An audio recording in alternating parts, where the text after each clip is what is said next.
I recorded a Facebook Live about how to get the most out of your trade show experience, and you know what, it didn't record. So you know what, I also I'm recording what I wish I knew before I exhibited at a trade show. I'm not sure that recorded either. So I re-recorded how to maximize your trade show experience. That's on the Facebook page already, and now we're re-recording what I wish I knew what I wish I knew before I exhibit at a trade show. So hopefully you can get this information. So my name is Cindy Cohen. I'm the founder of See to Your Health Women's Initiative, and what we do is we help women get connected to mentoring resources and leadership development. I'm also the owner of See to Your Health LLC, and we provide health coaching, corporate wellness, and also community events, which this is a community event, Expo for Women. So we're excited. Hi, everyone. So we're excited about the Expo for Women that's coming up. It's on Tuesday. And I noticed this year we have a lot of new business startups. And so I thought I would go over like what I wished I knew before I went to a trade show. I think it would have made me have a lot better trade show experience, and I also would have made a lot more money. So let's go over that. So I created a blog, and the article that I'm going to be referring to is on the blog. And I'll tell you, the blog is called, you know what, I won't even tell you. I'm going to put it in the comments for you so we can refer. So just go over to the Expo for Women page, and you'll be seeing the blog post there too. And it's named the same thing as the video, which is what I wished I knew before I was exhibitor at a trade show. So this is my tiara, and at the Expo for Women, we encourage everyone to wear tiaras. We have the people who are volunteering who are helping us wear little tiaras, and we also wear boas. That's what this is, and we have fun, so you know who the people are there to help you. It's important for you to identify at the trade show right when you get there who the staff is and is there to help you. It'll help your setup and trade show experience be a lot more welcoming. So be sure and identify those people up front. So this year I was surprised to find that a lot of people had not even attended a trade show before they decided to exhibit. Or maybe you've attended or exhibited at a trade show or a vendor fair or pop-up event, but you would like to have a better experience than you've been having. So we'd like to help you have a better experience for the Expo for Women or any trade show that you're going to be working in. We want it to work for you. So over the years, I've exhibited in and created and promoted trade show events. So I thought I'd share with you like 10 things that we could do to help you get more out of your trade show. So number one, I wished I would have known about press releases. I didn't understand about press releases. It was kind of a mystery to me. And so I guess I hadn't really thought about it because I just thought it was sort of outside my, I don't know, frame of reference. I'm not a journalist. I don't work for a paper or any kind of news outlet, and I didn't understand it. But really, press releases are a great way to let the community know what you and your business are up to.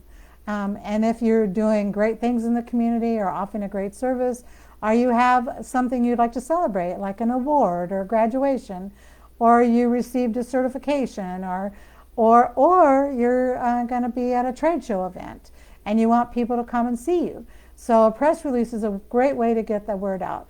It's great to send to your general population, your friends and family, and post on social media. And it's also good to send to media outlets so they can pick up the story. We've had great success with media in our area. We sent out a couple press releases letting the community know about the Expo for Women. And also we have the Angel Awards. And we announced who was the winner of the Angel Award. That'll be presented at the Expo for Women. And we'll be sending out another press release this week to kind of remind everyone all the really great things we're doing and thank the people who have been helping us put the event together. And so we had WSBT invite us to a morning show Michiana Hometown Living to be a guest because of the press release. We also had WNDU pick up the press release and make a story on their evening news about our event, which was really nice. And then we've also had the Elkhart paper pick up different stories that we put in about the press release, and also Goshen News with our press releases. So, I mean, it's been really effective for us. I think it could be effective for you too. So it's just a great way of letting your target audience, past, current, and future customers, what you're up to and how your business is making an impact. A press release can add to improving your business credibility, image, and reputation and prestige. So, 2, invite everyone you know to the show. I mean, let your past, present, and future customers, along with your family and friends, to your booth and events. Encourage them to attend by offering them free tickets, free gifts for stopping by, or discounts if they come by your booth. This is your opportunity to increase your visibility in the community, increase your sales, and reconnect with previous customers. It's a big mistake to think that the trade show host will find new customers. That's your job. So many times, like when we do this show, I do pay for a lot of advertising, but many show hosts do not do that. It is really up to the individual vendor to invite the people that they know. So keep that in mind. If a lot of your own customers, friends, and families not showing up to the event, then you're not doing your job as a good vendor to bring people to the show. 3, the display. Spend time thinking about your display. Calculate the size of your booth, who is attending the event, what might attract the folks walking by your booth, and stop to talk. That's important. Signage takes time to order, so take the time to order that sign in advance. You can usually, if you haven't ordered anything, you can go by your local supply office store and they can produce you a sign that sits on the table. It's fairly large, like 11 by 14, or even bigger. You can put on an easel and it will be eye level for people to see your sign. That's really important. You don't want people bumping into each other trying to figure out what the name of your business is. 4, dress comfortably. Wear shoes that are comfortable, for sure, to set up and take down your vendor space. Usually I carry a lot of things with me, so it's a lot of hauling. You want to check to see if there are those flatbed rolling, whatever you call them, rolling things to put all your stuff on. Or I know you can buy those little flatbed rolling things to put all your stuff on, or you can put all of your stuff in like a rolling suitcase. You need to really think about how you can efficiently get all your stuff over to your vendor booth. But clothing is really important because many times, especially in summer, by the time I get everything all unloaded, I'm so hot and sweaty, I'm just a mess. So you could think about having moving in clothes. So you could get dressed one way and move all your stuff in, then go to the ladies' room and put all your makeup on, fix your hair, change into something nice, and then at the end of the evening, you can change it back into your moving out clothes. So that's something to think about. It's also good to dress in layers or bring sweaters and something cooler to wear because it's very hard to control the temperature in these big event spaces. So they're usually too hot or too cold. 5, bring what I call office in a box. So I have a little box like this big, and in there I have things like tape, pins, staplers, a charger, scissors, rubber bands, pad of paper, pen, Band-Aids, mints and gum, and hand sanitizer. And also you might want to have some of those disposable masks in case someone needs it. They can get one from you. That's very nice. They say it's better to have and not need than need and not have. And in this case, that's true because you probably are going to be the only person who has these things with you. It's important. And you know, another thing you might want to bring with you is a first aid kit. It seems like every event I go to, I need a first aid kit, or someone comes up to me and ask me if I have a Band-Aid or something happened to them. So, you know, it's just nice. You can get one of those little first aid kits at the drugstore, and it's just nice to have. So you might want to put that with all your things. 6, take nourishment. It's not every location that has healthy food or any food at all. It's always best to be prepared for the long day with what I think is healthy food. Because I think if you eat a lot of carbs, so me as a health coach thinks if you eat a lot of carbs or a lot of sweets or a lot of junk food, that's going to just make you really tired. So I suggest you take along with you healthy food. You can get those little tiny ice box like lunch pills or like a small ice chest. You can put water in there.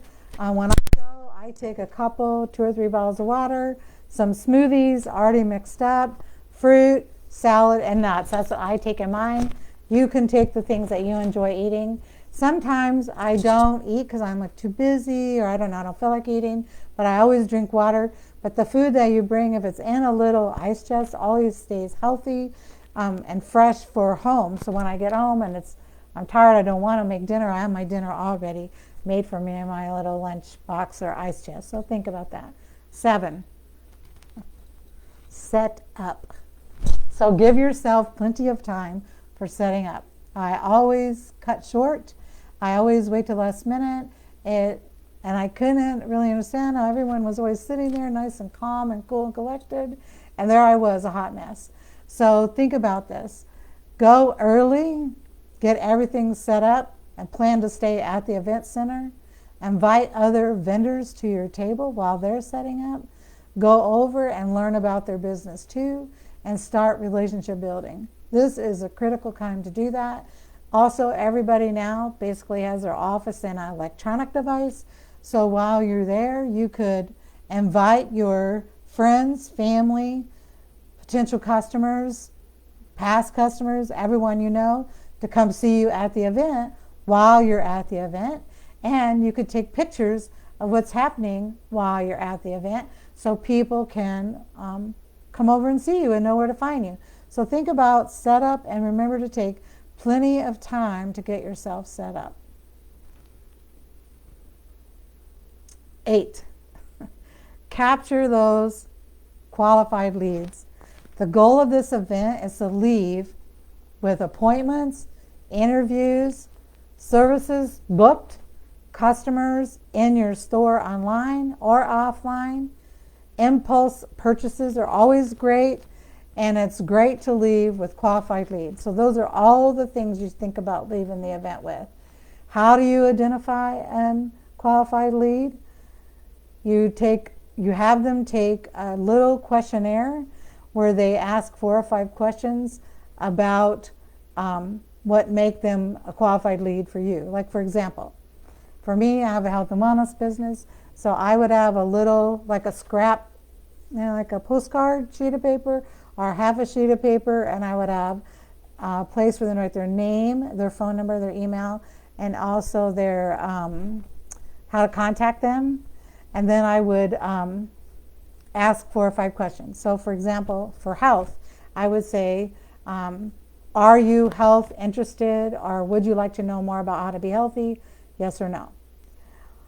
Do you eat 7 to 10 servings of fruits and vegetables every day? Yes or no. Would you like to know how you can do that? Yes or no. Do you drink 8 ounces of water every day? Yes or no. Would you like to know how to do that? Yes or no. Do you exercise 30 minutes most days of the week? Yes or no. Do you get 8 hours of sleep every day? Yes or no. Would you like to know how to get better sleep? Yes or no. Would you like a health coach to call you to help you strategize your way to good health? Yes or no. So those would be the questions that we would ask.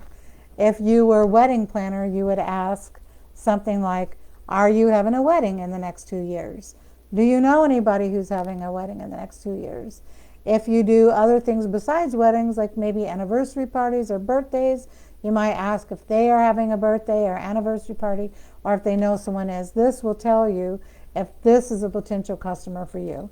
Everybody else, not a potential customer, too far in the future or maybe never. You could also ask, would they ever use a caterer or a party planner to help them get their events organized? That's also a good thing to ask. These little questionnaires help to qualify your leads. It makes it easier for you to decide who to call later. It's really better to leave with 50 qualified leads, sold products and booked appointments, than 500 names in a jar that you don't know where their interests are. So really think about that. 8 is capture your qualified leads. 9, organize your leads, right? 9, organize those leads. So I used to go to trade shows. I'd be so exhausted. I would just throw everything in the car or in a box. I wouldn't know where anything was. I didn't know where my leads were. I didn't know to qualify them, and I'd end up calling 200 people who didn't want to know anything about being healthy. So it's really, over time, I have learned how important this whole idea of capturing the qualified leads and also organizing the leads. So how do you organize the leads? Well, if you use a little questionnaire, you have all their information on the questionnaire, and you can turn that little paper over and you could write down the story they tell you. So that's one way to organize it. Another way is to ask for their business card or provide like a blank business card for them to write their contact information on, and then you turn it over and you write a little story about them. So you're now qualifying them as you talk to them. If you have brought a door prize to give away, then you can take those little organized leads and you can put them in the door prize area, and then you can draw from your door prizes to see who wins. So if you have people who really aren't what you would consider qualified leads, I would not encourage them to enter into the door prize, although if they want to, they can, of course. But those are not the people you're going to be calling back.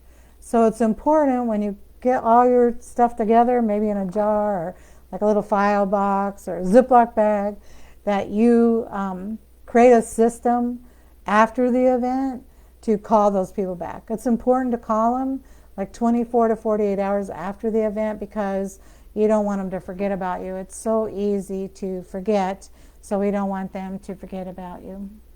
So 10, don't be worried if you don't always see immediate results. Like, we always think, oh, it wasn't a good event because no one bought anything, I didn't make any appointments, like it was terrible. But really, there's a lot of things you consider it being a good event. Number one is you were there. So you were visible to the community. They know you're still in business.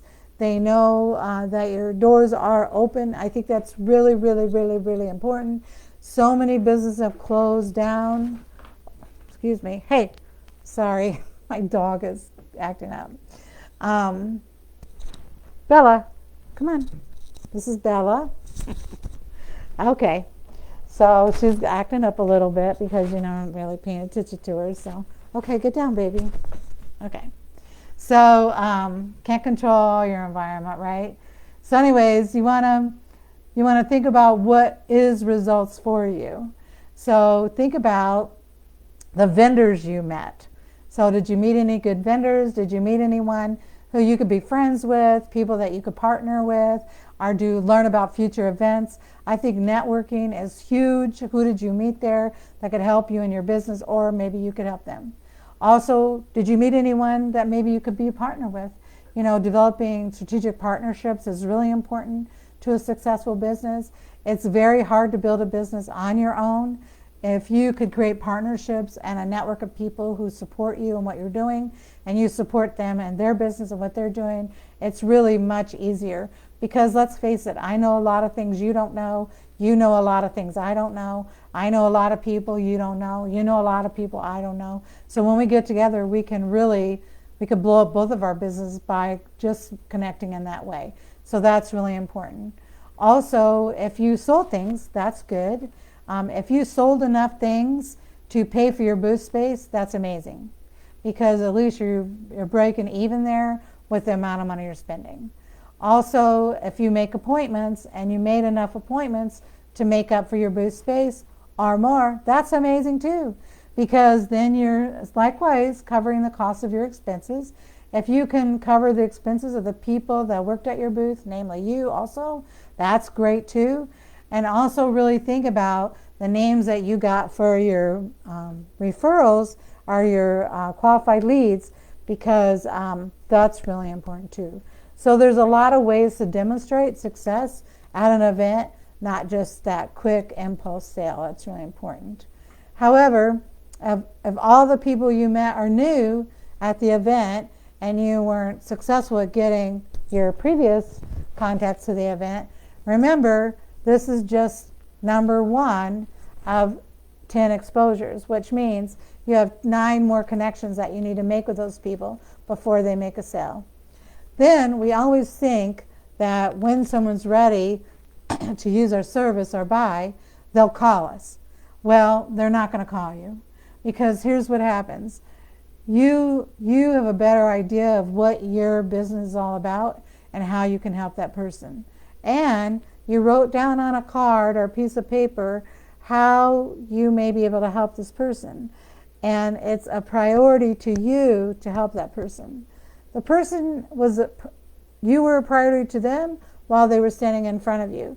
After they left you, they saw 60 other exhibitors there. They also went out and saw 40, 50 people in their life. I mean, we all get busy. So even though the person, your potential customer, has a good intention, like I do that too. I have a good intention of calling people back after the show. 1,000 things happen and I don't do it. So I really appreciate it if someone calls me and says, we met at the show, I would like to meet you for coffee, or I'd like to send you a link, or I'd like to help you revisit that conversation we had at the trade show. So think about that. It's important for you to keep the ball rolling, or the opportunity ends there at the trade show. I wished I had known that. So let's review quickly what we did. Okay, so we're going over what I wished I knew before I was the exhibitor at the trade show, right? So number 1, press release. Number 2, invite everyone to come to the trade show. Number 3, get my display organized. Number 4, dress comfortably. Number 5, bring an office and a box. Remember, bring our office in a box. 6, take nourishment. Critical, take nourishment. It's really important. It's terrible to be at a trade show and be starving. 7, set up and give yourself plenty of time. 8, capture qualified leads. 9, organize your leads. And 10, don't be worried if you don't see immediate results. So you want to know more? So I have connected to this blog the article that I wrote on how to maximize your trade show experience. I also did another Facebook Live where we went over the trade show experience. If you would like me to connect you in some way or tag you in some way, I'm happy to do that. I would like to help you the best I can to have a really great trade show experience. So I hope to see you at the Expo for Women on March 28th, next Tuesday. It's going to be so much fun. We're having a whole day of activities. We have, the theme is a day of dance. We have dancers. We have fashion shows. We have singers. We have a DJ. We have DJ MJ Raven at our event, who's just amazing. He comes every year. He's a great DJ. He's great for all your parties. He's great for the event. We just have so much. We have the cocktail party for charity. We have International Women's Day celebration. We have the Angel Awards. WSBT and Kristen Benz going to be presenting the Angel Awards. We also have Deb Miles from B100 is going to be kicking us off for the cocktail party. We're going to have food. We're going to have drinks. It's going to be fun. You can come, stay all day. It's a blast. So we're looking forward to seeing you there. Invite all your friends and come over and say hi. I'm Cindy. Cindy Cohen. Talk to you soon. See you at the event. So what I like to leave you with is stay healthy, stay connected, and stay you. Have a great evening.